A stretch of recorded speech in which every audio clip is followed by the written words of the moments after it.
and we want to thank you for joining the Four Tales podcast. I want to know what it is Quick is trying to say. We're about to talk some comics and get a little bit controversial. Everything from indie books to movie deal level commercial. With no rehearsals when we converse to coerce you. And then we do the quick takes and try to get to the person. So join us and get your comic book a few more sales once a week wherever you pod. It's Four Tales. Once a week wherever you pod. It's Four Tales.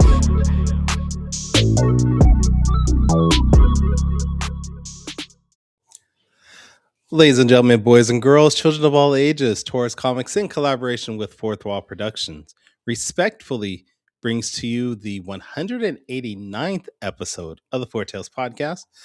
I am your host, Kyron Silva from Taurus Comics. Again, for the second week in a row, we're going to start the show with no co-host, no Danny J. Quick. Unfortunately, he's running late, which does not surprise me. He says he'll be here, but we'll see. We will actually see. But we are live via Facebook, Twitch, YouTube, and I think TikTok. So if you're listening and watching us live, thank you for your support. But don't forget to like, subscribe, share, and review this podcast because all your positive reviews, interactions will help us reach a bigger audience. I don't know what the hell we are doing on a Wednesday. If you guys don't know, Fridays are normally our day. Danny and I have always picked a Friday do our show on because it works great for both of us, our schedule wise. As we both had mentioned many times on this platform and on other platforms, this June, Dan and I will be at 5-Star Comic Con.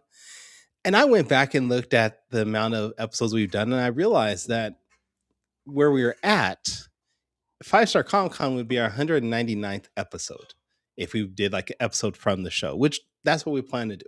If I said, well, why don't we just try to do an extra episode at one point in between and get it 200 episodes? That way 5-Star Comic Con becomes something big. It becomes a milestone. And Danny said, let's do it. So we picked today out of all days, and Danny decided to be late. I don't know. I don't know what to do with the man. I don't know. I don't even know what to talk about because I did my update on Friday with our previous guests.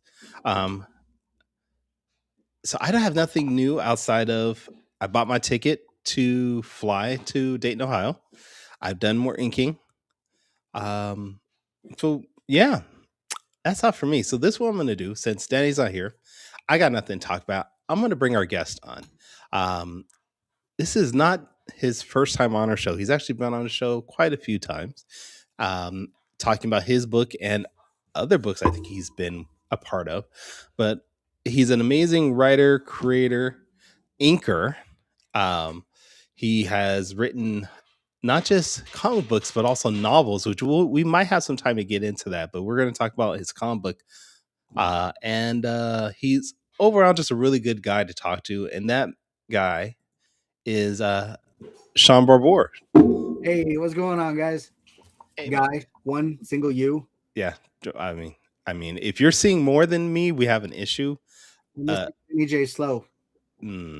Or you've maybe consumed some edibles while you're backstage and they're kicking in. I don't know. That's it. All right, Shaun. So for anybody that's not familiar with you and maybe hasn't seen our show before, can you give us a brief rundown of who you are, what you do, and what we're talking about today? Sure. My name is Shaun Barbour. I am Instinct Comics. Started out as a comic book inker, moved on to create my own books, write my own books, and of course, ink for many projects. I've got of my own creation is Belial, and then we bring to life I Drive for Cerber, which is the rideshare service that's like Uber, but for the paranormal. Okay. All right. So I Drive for Cerber. We're talking about issue 3, right? You already have issues 1 and 2, issue 3. You said it's the rideshare service for the paranormal. But what does that mean? Like, what is the actual story? So it follows Jim Atwell, the main character. He used to be a construction driver, and he did not qualify to be a driver for Uber. He failed their prerequisites. So he was looking for any job that was kind of like a P2P type of rideshare service. And he ends up seeing this one called Cerber. And he applies, and the moment he hits send, he gets a call back, and 1, 2, 3, he's got the job. And in just like in issue 1, he finds out on the job that he is transporting these paranormal creatures. So like your urban legends, your creepypasta type stuff, your cryptids like the Jersey Devil, different things like that, different spooky things that go bump in the night that people may not believe exist, but they still need help. And so that's where the book number 1 starts. But I know the first 2 issues dove into his backstory with the death of his sister, tracking down her killer. And then book 3, where we're at right now, we're expanding a little bit on that, and we're hitting a new story arc. So that's really exciting. All right, so let's pull the curtain back a little bit. Shaun is the writer and the inker on that. For anybody that doesn't know, though, I'm the artist on this. And Shaun just mentioned something that I don't think I've heard before. Jim has a last name, and it's Atwell? Jim Atwell, Atwell, Atwell. Why did I not see that in any script before? I think it's because it's more like in the prose version, and through trying to like write it for the comic books, like what are people going to really hang on to? And so I think when word balloons in comics and stuff, you have to keep track of how many words. And I know even though we hit every boundary with dialogue in that book, it was one of the things that kind of got cut. Okay. All right. That exists. Jim Atwell. I'm gonna have to remember that now. All right. So I do want to also pull back a little bit more. You're not the actual creator of I Drive for Cerber, correct? Correct. Go ahead. Yeah. Originally, what happened was my son, my oldest son, he really liked creepypastas, and he got me involved in trying to like listen to them, like those in SCPs, if your people are familiar with that. Excuse me. And one of the stories that I came across was I Drive for Cerber on Reddit. It's part of like the No Sleep podcast type of channel they've got on Reddit. And I really enjoyed the elements that existed in that story and thought it was really communicable to adapting to a comic book format. And so I reached out to its original writer, Mo Fuchsius, and found it wasn't hard.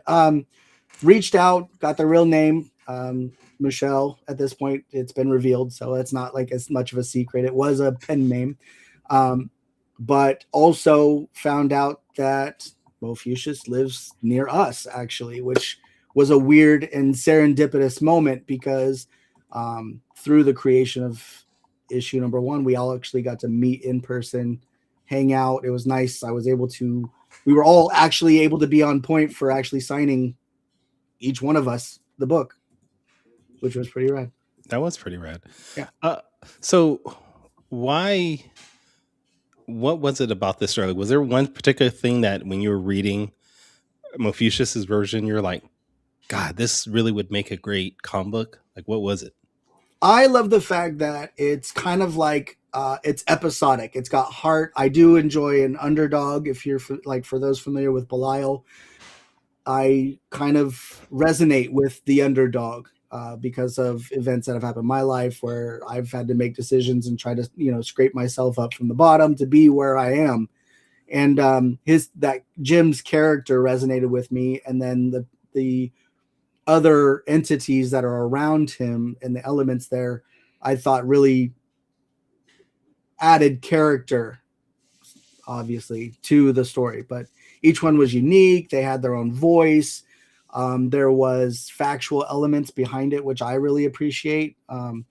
So it introduced elements to each one of the characters that kind of exists more or less in the real life. Like, so for people that don't know what a Kelpie is, you'll find out that it's like a half horse, half water monster.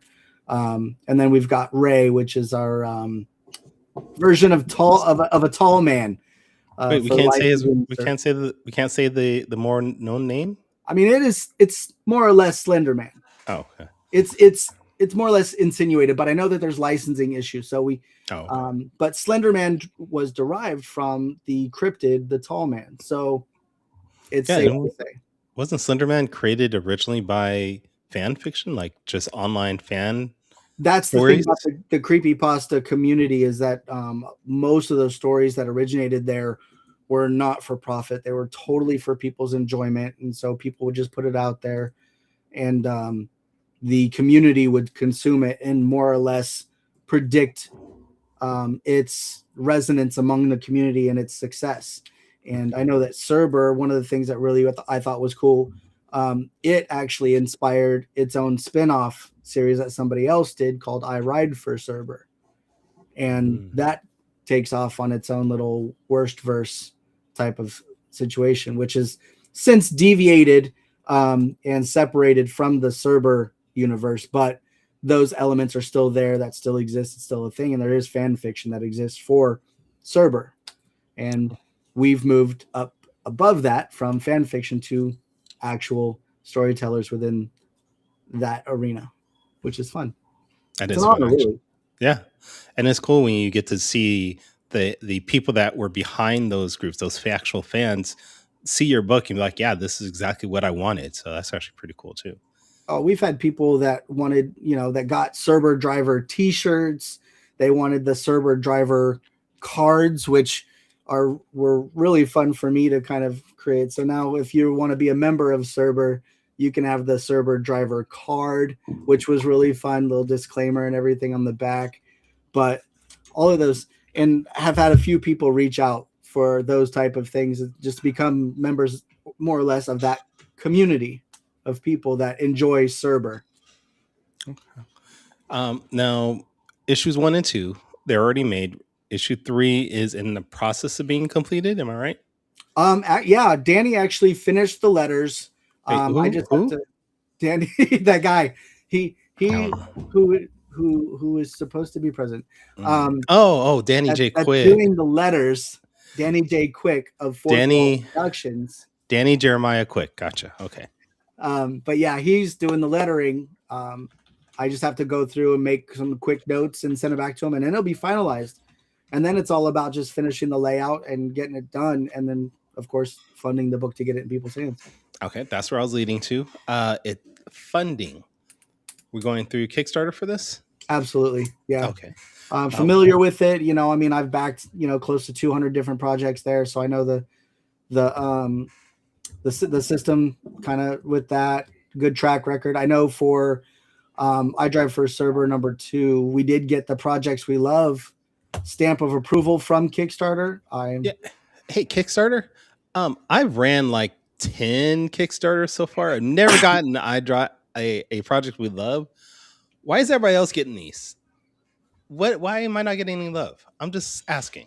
Not saying that Cerber didn't deserve it, but why is everybody getting it but me? I feel like this is a targeted situation. I don't know why. I don't know.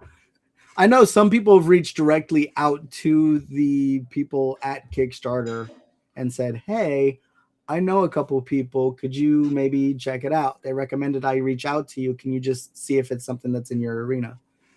Might be an avenue to take. I haven't done that, but it might be an avenue to take. I've heard that it works for some people. All right. Well, anyways, getting back to what's going on. It's going on to Kickstarter. What kind of rewards can we expect with this campaign?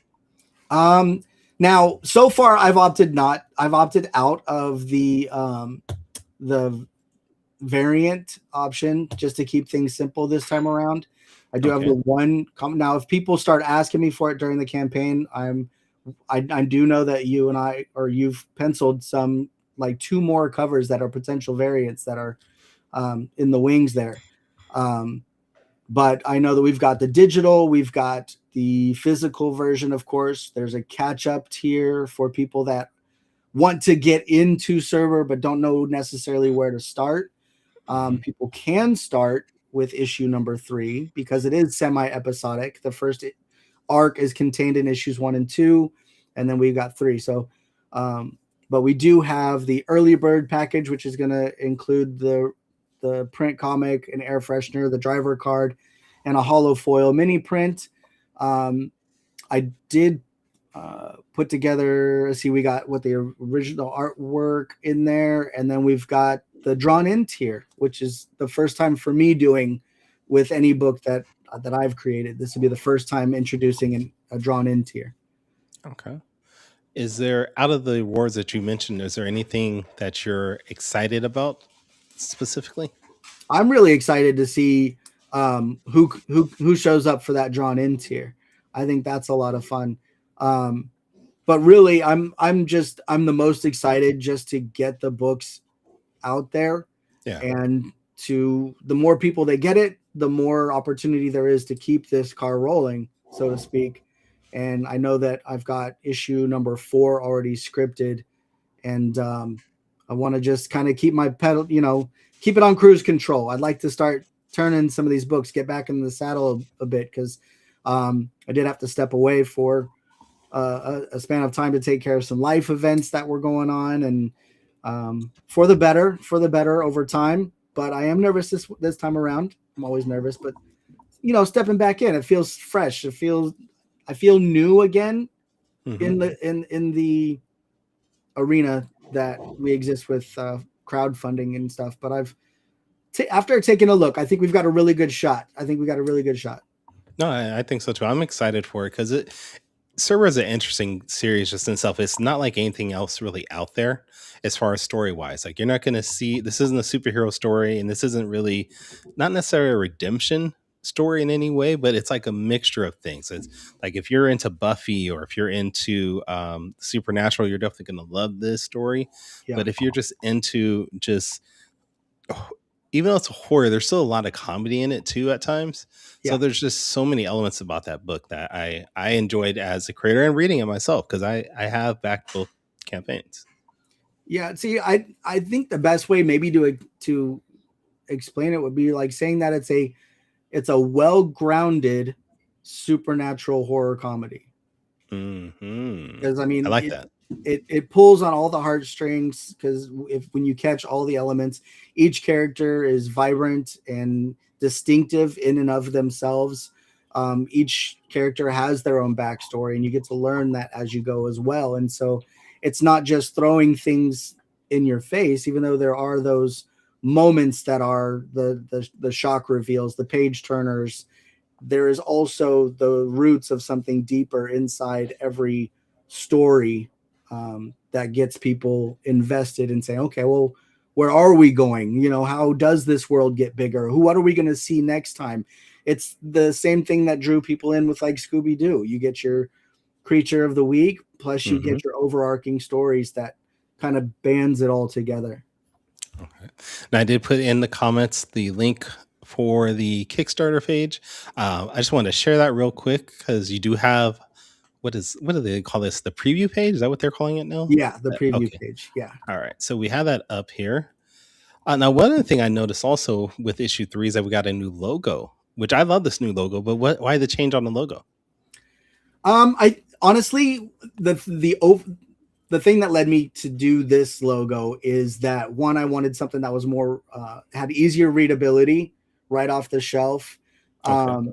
And because on the actual cover, we do have that old license plate logo, and I didn't want to put it twice on the cover. And I wanted it to where when the books are stacked on the tiers of the shelf at like a convention or something like that, people are going to see Cerber versus, something in blank in the background. Because when we hit issue number 4, I didn't want it to disappear. I think it needs to be seen. You know what I mean? Yeah. And you have 20 followers so far, which is actually really cool. When can we expect you to possibly launch? I thought I saw you mention soon. Yeah, April 13th. So this coming Monday is actually going to be the launch date. So that's exciting. And the reason why I'm excited for it is I know that the last issue that we did, we also released in April, and it was successful. And I'd like to continue that going on forward. I mean, if we can speed up production and get one every 6 months,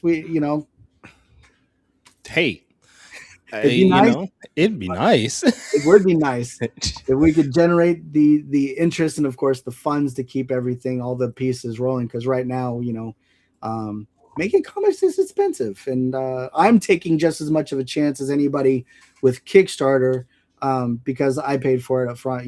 I use a credit card. I'm paying interest on it, so I am thinking it's worth obviously already more than what I have instilled into it. You know what I mean? And so I Yeah. think it's got, like I said, it's got roots. It's got for people. It's got Yeah. mm. That's Borg speak for like all the good stuff. All right. All right. So you have Cerber.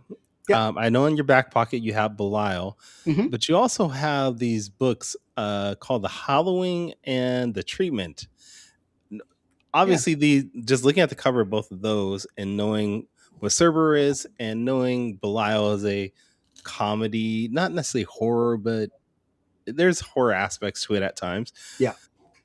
What is it about this creepy realm that entices you so much? I think growing up, I of course liked the X-Men, and I liked Batman, Superman, that kind of stuff. But I also gravitated towards the Evil Ernie, the Ghost Rider, Mm. those type of things. So, um, and in a way, turning something that is scary, is a horror element, and showing people that are dealing with that kind of stuff, dealing with their demons, so to speak, and turning it into other people that are literally dealing with demons. And then each person that's involved has their own grounded issues, but each one overcomes. It was just the arena that I'm comfortable in, and a way to express it without dealing with a lot of the backlash that people get, that is out there, even in a climate now. I mean, um, not to get too far into it, but I mean, demons and cryptids and stuff like that, people are going to make it what they want it to be. It doesn't have to deal necessarily with racial issues and stuff like that. People are going to say, oh, just based on the character, I feel that this character is this. And I think everybody deserves the right to be able to identify with characters in comics and shouldn't have to struggle for representation. Um, but in that as well, you and I and other fans of Cerber know Jim is a black male. And we also have Siobhan, who is Irish. You've got, um, just different elements that I'd like to keep that representation alive, even as myself, a white dude. Like, I think it's important, and I want to be part of the people that are working on taking a step forward and not maintaining that back step. Okay. So I'm assuming then we can expect more horror themed books from you in the future. Absolutely, absolutely. In fact, I've already got the third book in the Hollowed universe called The Severing, that I actually have completed making the story Bible for, to make sure that everything's consistent. And I will be also working on that on the sidelines. But Wow. for the time being, with me picking up the reins back with like Cerber, I really am trying. I wrote 2 books over the last year. Now it's time for me to get behind the driver's wheel and just step on the gas a little bit and get this creative wheel rolling, because I miss it. I do. So how are you juggling writing, your inking jobs, and then working at just a regular 9 to 5 plus dealing with family life? How do you juggle all these things? If I have comic book stuff I want to work on, I'll wake up early versus staying up late. I will create the time. That way, if anybody needs to sacrifice the time for my creativity, it's going to be me. My family is really important for me, and so is providing for the family in the best way that I can. So I seek out the opportunities for me to carve out time to make things work. Yeah. So like even being on today, I showed up to work early this morning so I could get off early, so I could spend the time to be here with you guys and still have time. Like before this, I went and played a couple rounds of Trouble with my daughter. So we played some board Aw. games before here. So, it's all the things that are important. That's one thing I do notice. with you, and you're actually very open about not everything in your life, but you are very open with bringing your family into your world. And I know that I don't know if you, I haven't seen you recently do this, but you used to do this a lot where you would do online games and you would stream it and allow just anybody to join in. Yeah. What was the thought process on doing that? Just you want to just expand what you were doing and let people into your world, or like why were you letting just everybody in? I just think people need more connectivity, Yeah. more things that we do with people. I think the veil of social media has kind of gotten in the way of actual human interaction, and I'd like to, nurture that in people. And I try to keep myself open to all of that. And I bring like my oldest son and, play games with him, and I'll bring him on a live, and we'll go live with just anybody to play any like the Jackbox trivia games and stuff like that. I just think it's a time you can kind of get away from life and the world, and why not have just a time to enjoy something. And whether people play it with their families, I do have a family that comes back and plays regularly with the Jackbox games, which is really cool and something they've gotten to look forward to. So if that can be something that's outside of my circle, that includes somebody else that gets them to do things with their family, that is cool with me. So when's the next Jackbox game going? I could probably do one this weekend, probably on Saturday. Okay. Usually it's around 8:00 p.m. Pacific because the days are full. But Yeah. when we start kind of chilling out, then I hop on and play some games. Okay. I will be on the lookout for that. I did enjoy those couple of times I joined in. Especially that one time when you were like, "Is that Kyron?" I don't know if that's Yeah. Kyron.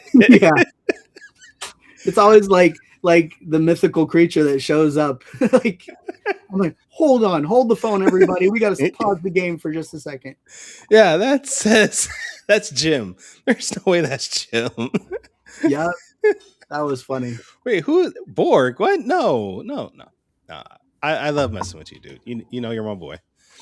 All right, so we got Cerber. We have new treatments and Hollowverse coming out. I'm gonna ask you the big question: what's going on with Belial? Belial, Mhm. right now I do have the fourth issue, which is a double issue. It is completely scripted. It is ready to be penciled. But I like to try to work up front, and I try to work with integrity and make sure people are getting paid for the work that they're doing. So hopefully with some of the success from Cerber, I'll be able to springboard that issue, that arc closing issue, for Belial, and close some of the story gaps, as well as bring a sense of closure for that character. And then I reserve the option to continue building in that universe, or if whichever one gets gassed up is the one that's going to keep going. Okay, because I mean it's been 3 years at Yeah. this point. I Yeah. think 2 or 3 years.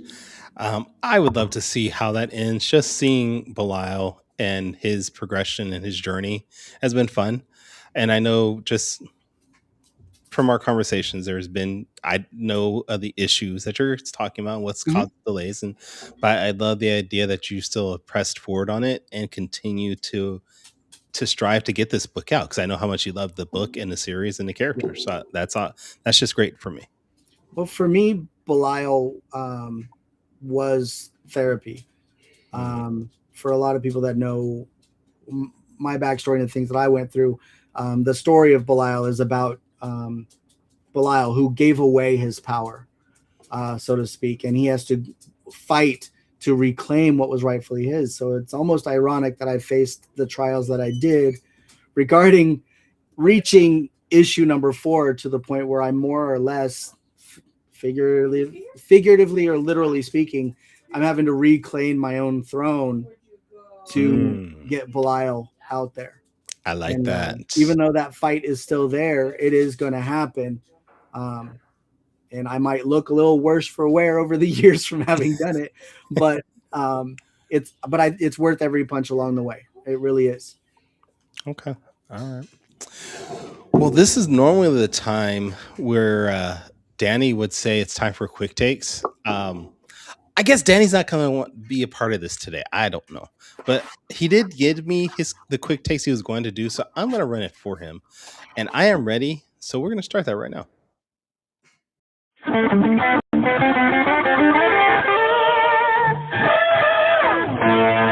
Quick takes. All right. So for anyone that's not familiar with Quick Takes is a rapid fire Q&A session where Danny usually does a deep dive into our guests' social media to find 5 questions to ask. We're going to give you, or I will give you 45 seconds to answer each of these questions. I do remind you, I did not write these questions. Danny wrote and sent it to me. So I have no idea what some of these might mean. Some of them I do, I think I do, but we're going to start off with question number 1. And he just put zombie philosophy. What does zombie philosophy mean for you? Zombie philosophy? Yeah. I don't know. It's a really good show. um, Zombie philosophy. Yeah, I had no idea what that. I know what iZombie is. I know Yeah. it was a show, like you said, and it was also a comic book. It started as a comic book, and then they turned it into a show.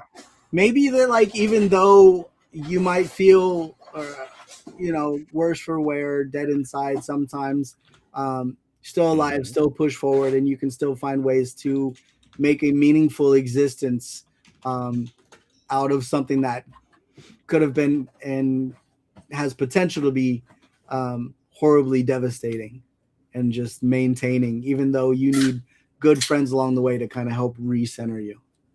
Okay, I'll take it. I have no idea, so we're gonna say that's exactly what he meant. I'm trying to look through like your posts, and there was something you posted about iZombie. Man, that had to be like a long time ago. 2024 logic dictates that if you withhold data, you have reason to hide it. Oh, okay. Is that? Yeah. So yeah. What? Okay, can you say it one more time? Oh, are you freaking kidding me? All right, Is he here? Ask him. Danny. Hey, Danny Jude. what's up? What does zombie philosophy mean? Oh, yeah. So it's time for my favorite part of the show, quick takes. Just answer the question. Hi, zombie. So I was looking through your photos, and there was a quote from iZombie that said something like, Is it logic dictates that if you withhold data, "If you you," have reason to hide it? that's right. That's Okay, right. I found it. All right, we don't need you anymore. Yeah. So explain what that means for us, there, Shaun. All right. We already So did the question. No. I was gonna say I answered it. Oh, you did? It wasn't in the way that you were meaning. So I forgot that I did that. Was like 2 years ago, that post. So I forgot all about that. But yeah, if you're not upright and being able to live, 10 toes on the ground and be forward with all of the information, then you obviously feel like you have something to hide. So why not just come out, live face forward, and be open with what you are and who you are and what you do. There we go. I like it. All right, go ahead, Kyron. Oh, you want me to actually say it too? Yeah, no, go to the next question. Go ahead. Question number 2: collaboration pros and cons. Pros and cons of collaboration. Now that's No, that's not what he said. He said collaboration pros and cons. See? Yes, the pros and cons of collaboration. Yes. All right. Collaboration, springboarding ideas. It makes world building oftentimes a lot easier. You find amazing talent with people that you care about and want to see rise either with you or before you, and you can help support them in a way that is meaningful, that they can support you back. The hard part is that sometimes you can misread the initial drive of some people, or maybe some things happen in people's lives that steal that drive from them, and you find it and you try to push and bring them, and sometimes it just doesn't work and it'll break your heart. But that happens sometimes. You got to be real about it, though. Yeah, collaborating can be tough, especially when people don't show up on time for things they're supposed to be on. So I understand. Question three. Is this Audrey too? Yes. Question number 3. In 45 seconds, I think you're a fan of Little Shop of Horrors, just like I am. Sure. Is Audrey 2 I am a too. cryptid? Oh, you are? You love Little Shop of Yeah. Horrors? Yeah. It's one of my favorite musicals of all time. Is Would you Have you seen it consider? live? I have not. I wish I could go see it live for sure. But I know the music. I know the film by heart. did you Um, used to watch the cartoon though? yes, Yeah. yes, absolutely, absolutely. Would you consider Audrey 2 a cryptid? If so, why? I would definitely consider Audrey 2 a cryptid. More or less, they are self-aware. They are more or less a monster in their own right. Actually, they're an alien, but aliens are considered cryptids. So, you know, in one and the other, in fact. So, spoiler alert, in issue number 4 of I Drive for Cerber, there may be an alien there. So, but yes, aliens are cryptids. Therefore, Audrey 2 being an alien is a cryptid. Added bonus layer, they eat people. And a lot of these cryptids are scary. But just like in Cerber, they have a lot of personality.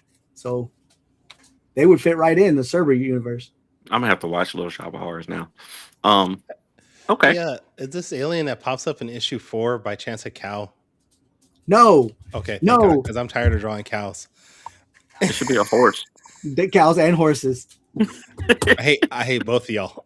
Man, Uh, that board game's gonna come out though. A cow horse hybrid. Is it really? Wait. Is it really? Still?